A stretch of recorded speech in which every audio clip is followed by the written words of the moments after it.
Hello, I'm Don Mitchell. Welcome back to the 2000% Nation, the book that shows you how individuals and organizations can contribute to making God's kingdom at least 20 times more fruitful in expansion and quality and improvements in each and every nation.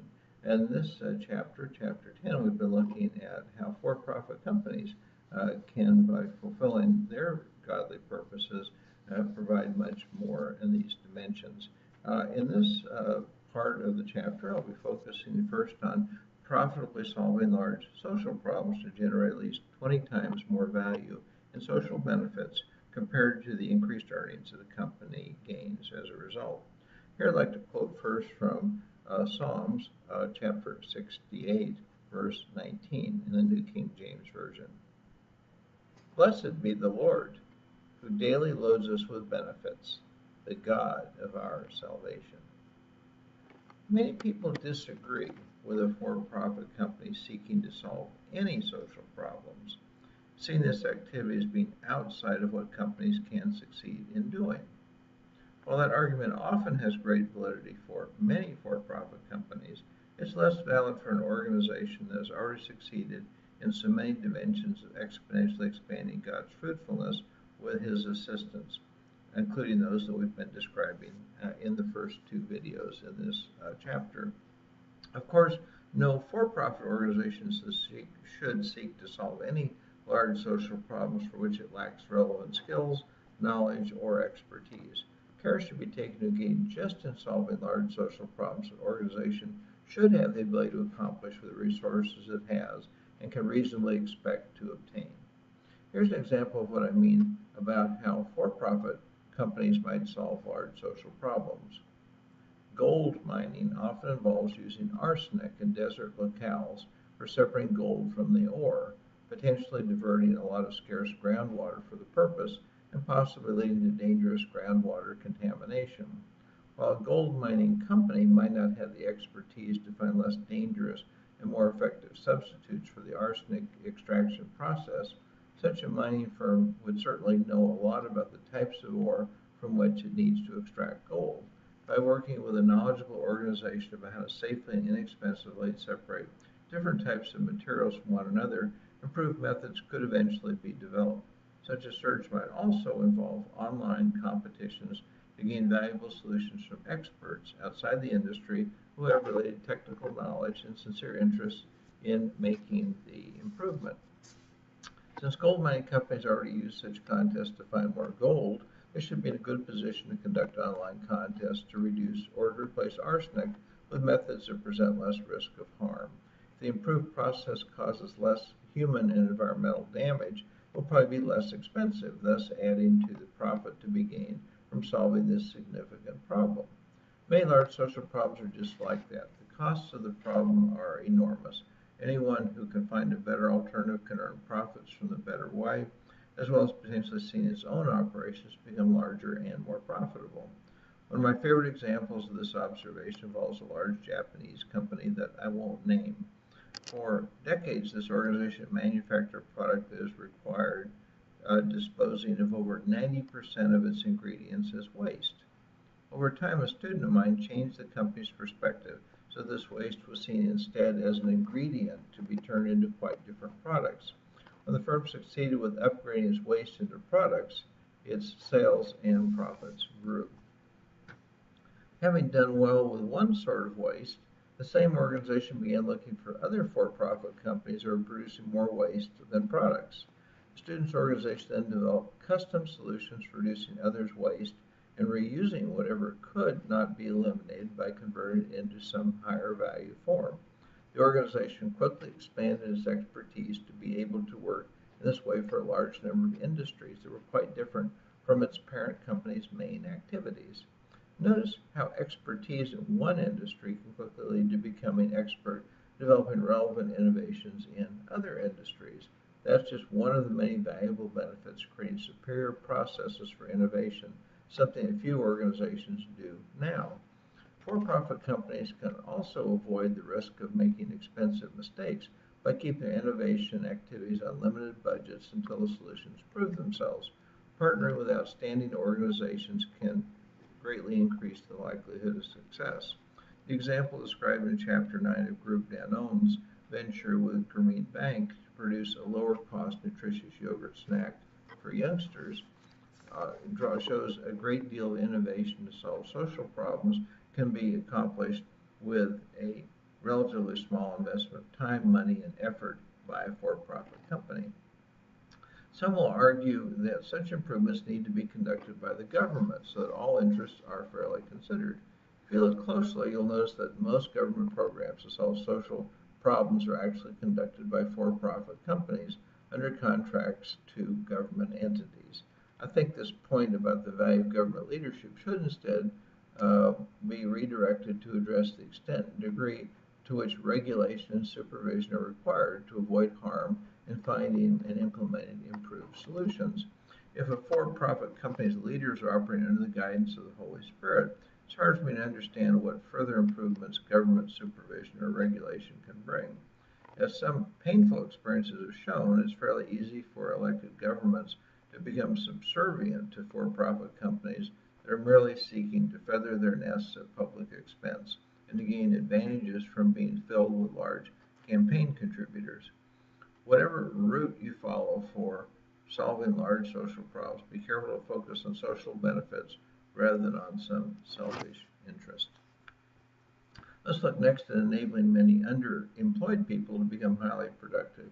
And here I'd like to begin by quoting from the book of 1 Chronicles, chapter 21, verse 3.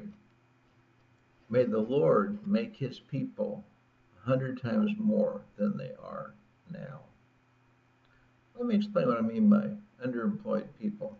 Clearly, this description applies to those who lack any paying work, are capable of doing work, and would like to work. In addition, underemployed people include those who stop looking for work because they have searched in vain for so long. These latter individuals are often excluded from, quote, official, end quote, unemployment statistics. Further, there are people who would like to work more hours a week than they do now, but cannot find additional work. I consider these people to be underemployed as well. You probably expected me to mention all those individuals. Did you also expect me to mention those who are working at jobs that don't fully utilize what they could do? I will remember stories of PhD graduates driving taxi cabs during the difficult economic times near the end of the Vietnam War. Immigrants often initially lack the language skills to do the kind of work they performed well in their native lands. As a result, some may find themselves peeling potatoes because they can't afford to pay for classes to gain the necessary language skills and licensing required to resume their previous occupations. In the United States, recent college graduates are often underemployed in such ways due to the limited number of entry-level jobs in their educational fields at the time of this writing. Let me also mention as underemployment those whose fundamental skills could be quickly upgraded to make them much more fruitful for the Lord. Research my students have conducted into enabling greater entrepreneurial success in Africa clearly shows that spending a few $100s and a few dozen hours of study can turn a marginally successful sole proprietor into a profitable head of a much larger organization that trains and employs several people. As a result, not only do entrepreneurs become more highly productive, but so do those the most productive entrepreneurs hire and train. For-profit firms can best accomplish such results by designing new business models that enable underemployed people to have successful small businesses and jobs. Seeking to accomplish such a result was part of the purpose for the Group Danone venture with the Grameen Bank in Bangladesh, to create work for dairy farmers, yogurt production workers, and women who sell and distribute the yogurt on a part-time basis. This business model were expanded to all places where more nutritious snacks are needed for low-income youngsters. Eventual employment could be counted in the millions from among unemployed or greatly underemployed people.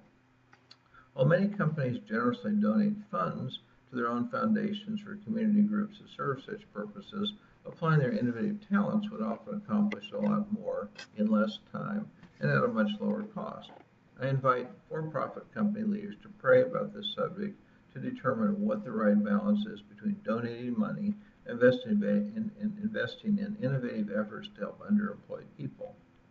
By enhancing someone's employment potential into becoming productive and personally satisfying ways, it's likely the person's family will provide for members of the next generation, so they will receive the education and direction to engage in the right opportunities to more completely fulfill their potentials as well.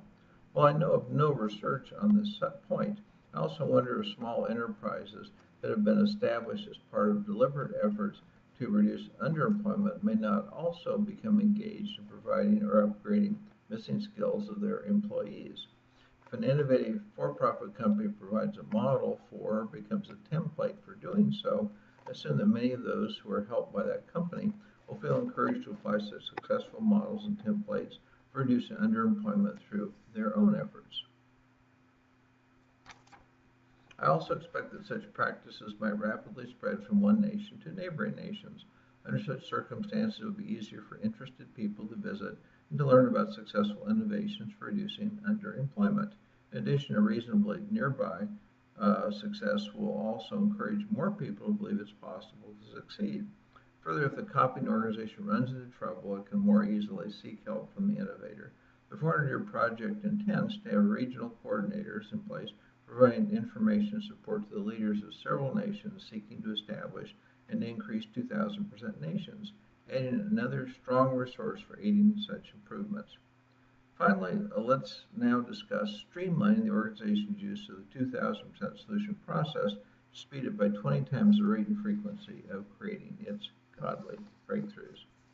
And here I'd like to begin by quoting from the book of 2 Samuel, chapter 18, verses 24 through 26. Now David was sitting between the two gates, and the watchman went up to the roof, over the gate to the wall, lifted his eyes, and looked, and there was a man running alone. And the watchman cried out and told the king, and the king said, "If he is alone, there is news in his mouth." And he came rapidly and drew near. Then the watchman saw another man running, and the watchman called the gatekeeper and said, "There's another man running alone." And the king said, "He also brings news."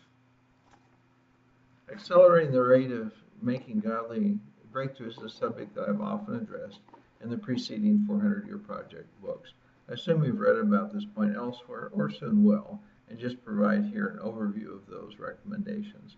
As the story of the two messengers approaching King David shows, one way to accelerate making breakthroughs is to have more than one group of people working on the same breakthrough. While this approach may seem like a waste of effort, realize that the payoff for making such a breakthrough is enormous compared to the costs. If the potential rewards of the breakthrough are great enough, an organization can easily afford to have even more than two groups working independently of one another to achieve it. In addition, my research has shown that there need be no delay between finishing one breakthrough and starting to work on a second breakthrough for the same activity. Students of mine have been able to produce the second breakthrough right after finishing the first one, with no more time, money, or effort than in accomplishing the first one. It's as though their minds were open to previously unseen possibilities by being able to start from the vantage point of having first seen the original solution. This is a particularly important point because many people fail to ever seek a second breakthrough in the same activity. Next, an organization can simply increase the number of different breakthroughs that it is working on. Many firms work on only one. I see no reason why many sizable organizations could not be engaged in developing 10 or more breakthroughs at once. Most small organizations could probably work on at least 2 at a time. After that, consider that one of the biggest challenges in making breakthroughs for most organizations is identifying the future best practice. Their research is time-consuming because the answer is usually found outside of a firm's own industry, meaning that quite good research is required to identify the greatest accomplishments in comparable circumstances. Because of this challenge, I recommend that organizations wanting to accelerate making breakthroughs either engage professionals to help them with this work or specialize an internal group to develop and attract a large number of future best practices that might be relevant to the breakthroughs that the company wishes to make. Finally, create a formal training program for all those who work on making breakthroughs. Take those in training through the solutions that the organization has already created and ask them to seek another breakthrough in the same kind of performance for that area. For the training, an organization can rely on certified tutors in making breakthroughs or create an in-house capability. In either case, There's tremendous potential in having more people understand and have experience in making breakthroughs. Building on this last point, in some limited experiments, it's been worked well to have teams of up to 16 people working on making a given breakthrough. If many of the people on a team have much different knowledge, experiences, and perspectives, such teams can be expected to be unusually productive as long as communications are focused on the stage of activity the process requires. So I hope that this has opened your mind to lots of new possibilities for what new for-profit companies can do, and that if you establish one or you're related to one or you simply know somebody who's involved in one, that you'll share this information with them. I look forward to talking with you that also that these same perspectives can be applied, of course, to any kind of organization, not just for-profit ones.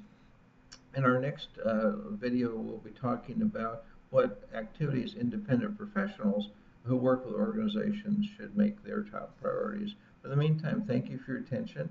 May God bless you, your family, and all you do in the name of Jesus. Goodbye for now.